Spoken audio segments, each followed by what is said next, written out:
नीतू और Rahul girlfriend boyfriend थे, लेकिन फिर भी नीतू की शादी अमित के साथ हो जाती है। जब नीतू के पति को राहुल के बारे में पता चलेगा तो क्या होगा? अमित नीतू को उसके धोखे के साथ अपनाएगा या नहीं? इन सभी सवालों के जवाब के लिए चलिए देखते हैं पूरी कहानी को। नीतू और राहुल रिलेशनशिप में थे और एक दूसरे से शादी भी करना चाहते थे, लेकिन नीतू के पिता अजीत अपनी एक लौती बेटी की शादी किसी आर्मी ऑफिसर के साथ नहीं करना चाहते थे, जिसके कारण दोनों की शादी नहीं हो पा रही थी, क्योंकि राहुल एक आर्मी ऑफिसर था। एक दिन नीतू राहुल से मिलने उसके घर जाती है तो कहती है, राहुल, मुझे बहुत टेंशन हो रही है। पापा मेरी शादी कहीं और करवा रहे हैं, पर मुझे तुम्हारे सिवा किसी और से शादी नहीं करनी।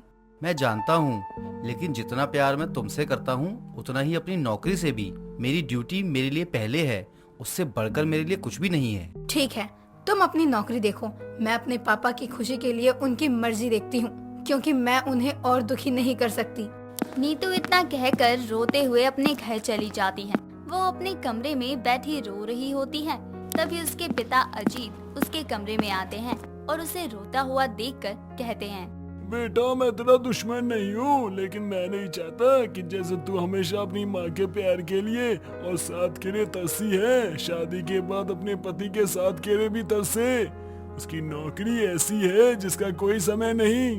मैं आपकी बात बहुत अच्छे से समझ रही हूँ पापा, लेकिन मैं राहुल के सिवा किसी और के साथ खुश भी नहीं रह सकती हूँ। लेकिन मैं आपकी मर्जी के खिलाफ भी नहीं जाऊंगी, इसलिए आप जहाँ बोलेंगे मैं वहाँ शादी करने के लिए तैयार हूँ। नीतू की बात सुनकर अजीत उसकी और राहुल की शादी करवाने के लिए तैयार हो जाता है।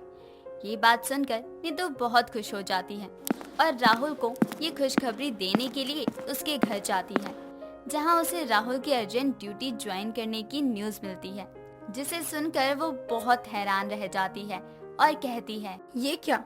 मैं तो तुम्हें ये बताने आई थी कि पापा ने हमारी शादी के लिए हाँ कर दी, लेकिन तुम तो यहाँ मुझसे दूर जाने की तैयारी कर रहे हो और तुमने मुझे बताना जरूरी भी नहीं समझा। ऐसा नहीं है, वो अचानक से कॉल आई है। मैं जाने से पहले तुमसे जरूर मिलकर जाता। सॉरी, लेकिन मैंने तुमसे कहा था कि मेरे लिए मेरी ड्यूटी पहले है, पर मैं जल्दी ही वापस आऊंगा, जिसके बाद हम दोनों धूमधाम से अपनी शादी करेंगे। हाँ बिल्कुल, मैं तुम्हारा इंतजार करूंगी, पर जल्दी आना। बड़ी मुश्किल से पापा ने शादी के लिए हाँ करी है। हाँ, मैं जल्दी ही आऊंगा, तुम चिंता मत करो। राहुल इतना कहकर नीतू को गले लगाकर थोड़ी देर बाद अपनी ड्यूटी पर वापस जाने के लिए निकल जाता है।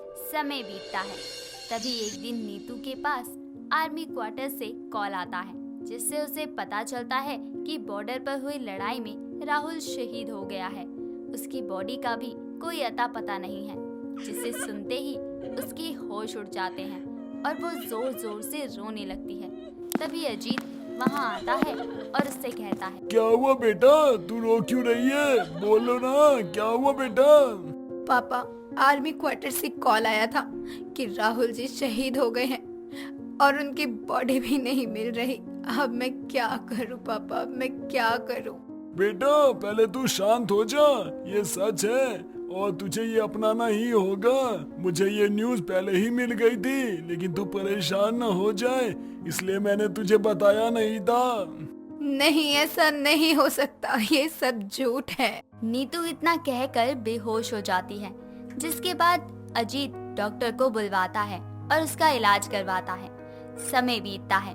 समय के साथ अजीत नीतू को समझा बुझाकर उसकी शादी अमित नाम के लड़के से करवा देता है, लेकिन नीतू कभी अमित को वो प्यार और सम्मान नहीं दे पाती जिस पर उसका हक होता है।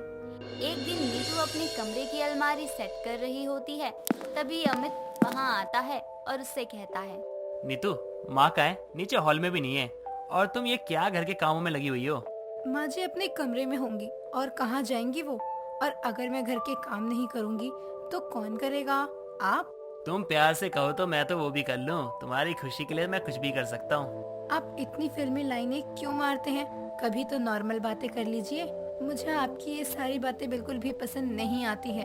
चलो, कम से कम झगड़ा करने के बहाने ही सही तुम्हारी आवाज तो सुनाई दी, वरना तुम बोलती ही कहाँ हो। ये सब छोड़ो, चलो कहीं बाहर घूम के आते हैं। नहीं, मुझे कहीं नहीं जाना। और खाना मैंने डाइनिंग टेबल पर लगा दिया है, जाकर खा लीजिए, क्योंकि मैंने खा लिया है। नहीं खाना है, क्योंकि मुझे अकेले खाने की आदत नहीं है और तुम्हें मेरे साथ खाने की आदत नहीं है। अमित इतना कहकर कमरे में चला जाता है। समय बीतता है। तभी एक दिन नीतू अपनी फ्रेंड शालू से मिलने के लिए बाहर जाती है। दोनों एक दूसरे से बातें करते हुए सड़क पर चल ही रहे होते हैं। तभी नीतू की नजर एक आदमी पर जाती है जो कि उसे पीछे से बिल्कुल राहुल की तरह दिखाई देता है और वो भागते हुए उसका पीछा करती है और जाकर उसके सामने खड़ी हो जाती है। वो आदमी सच में राहुल ही होता है। ये देखकर वो उसे गले लगाकर रोते हुए कहती है, मुझे यकीन था कि तुम जरूर आओगे। तुम्हें कुछ नहीं हुआ होगा, लेकिन तुमने आने में इतना समय कैसे लगा दिया? तुमने मुझे इतनी भीड़ में ही पहचान लिया। मुझे खुद यकीन नहीं हो रहा है कि तुम मेरे सामने खड़ी हो। मैं वापस आते ही सबसे पहले तुम्हारे घर गया था, जहाँ से मुझे पता चला कि तुम्हारी शादी तो हो चुकी है। मुझे अंकल जी ने मना किया था तुम्हें बताने के लिए कि मैं जिंदा हूँ, लेकिन फिर भी हम देखो आज मिल ही गए। वो शादी नहीं, बस एक तरह का समझौता है। मैं आज तक तुम्हें नहीं भूल पाई हूँ और न ही किसी को अपना पति मान सकी। वो शादी मैंने बस दुनिया को दिखाने के लिए और अपने पापा का दिल रखने के लिए की है। लेकिन ये सही नहीं है। तुम्हें नहीं लगता कि तुम अपने पति के साथ धोखा कर रही हो? अंकल जी ने बताया कि वो बहुत अच्छा लड़का है। वैसे राहुल सही कह रहा है। मैं भी तुझसे यही कहने वाली थी कि तुझे नहीं लगता कि तेरा ऐसा करना तेरे पति के साथ धोखा होगा? अमित सच में बहुत अच्छा लड़का है और तुझसे बहुत प्यार भी करता है। मुझे बस इतना पता है कि मैं राहुल से प्यार करती हूँ, अपने पति अमित से नहीं। अब अगर इसका मतलब अपने पति के साथ धोखा करना है तो धोखा ही सही। मैं भी तुमसे बहुत प्यार करता हूँ और तुम्हें खोना नहीं चाहता हूँ। मैं कल फिर तुमसे यही मिलने आऊंगी। तुम मेरा इंतजार करना। अभी मुझे जाना होगा। वैसे मैं अब बहुत खुश हूँ। नीतू इतना कहकर शालू के साथ अपने घर आ जाती है, जहाँ वो देखती है कि अमित ने पहले से ही सारा खाना बनाकर डाइनिंग टेबल पर लगा रखा होता है और अपनी माँ ममता के साथ बैठकर उसका इंतजार कर रहा था। तभी नीतू कहती है, ये सब क्या है? आपको ये सब करने की क्या जरूरत थी? देखा बहू, मेरा बेटा तुझसे कितना प्यार करता है। आज तक इसने कभी मेरे लिए खाना नहीं बनाया, लेकिन तेरे लिए बनाया है। पति तो ऐसा ही मिलना चाहिए सभी लड़कियों को। लेकिन वही तो मैं पूछ रही हूँ माँ जी कि ये सब आपने क्यों किया? ये सब मेरा काम है तो मैं खुद कर लेती। मैंने ये सब इसलिए किया ताकि मुझे ना तुम्हारे साथ खाने को मिले। जब भी तुम बनाती हो तो तुम पहले ही खा लेती हो। अब तो तुम्हें मेरे साथ खाना ही पड़ेगा। आओ बैठो। अमित इतना कहकर नीतू को बड़े ही प्यार से डाइनिंग टेबल पर बैठाता है और उसे अपने हाथों से खिलाता है। ये सब देखकर शालू को नीतू पर अपने पति के साथ किए धोखे के बारे में सोचकर बहुत गुस्सा आता है, लेकिन नीतू पर कोई असर नहीं होता और वो आए दिन चोरी चुपके राहुल से मिलना शुरू कर देती है। समय बीतता है। तभी एक दिन नीतू कॉफी शॉप में राहुल का हाथ पकड़कर बैठी उससे बातें कर रही होती है। तभी वहाँ अमित आता है और राहुल को नीतू का हाथ पकड़े हुए देखकर उसका कॉलर पकड़ लेता है और कहता है, तेरी हिम्मत कैसे हुई मेरी बीवी का हाथ पकड़ने की? तू इसे फंसाने की कोशिश कर रहा है। मैं तुझे नहीं छोड़ूंगा।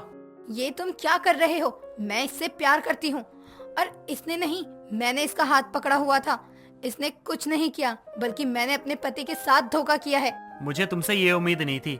मैंने तुमसे इतना प्यार किया और तुमने तो अपने पति को ही धोखा दे दिया, जिसका तुम्हें पछतावा भी नहीं है। लेकिन एक दिन तुम जरूर पछताओगी। रहो तुम अब इसी के साथ। अब मेरे घर लौट के मत आना। अमित इतना कहकर वहाँ से चला जाता है और दोबारा फिर कभी वापस मुड़कर नहीं देखता।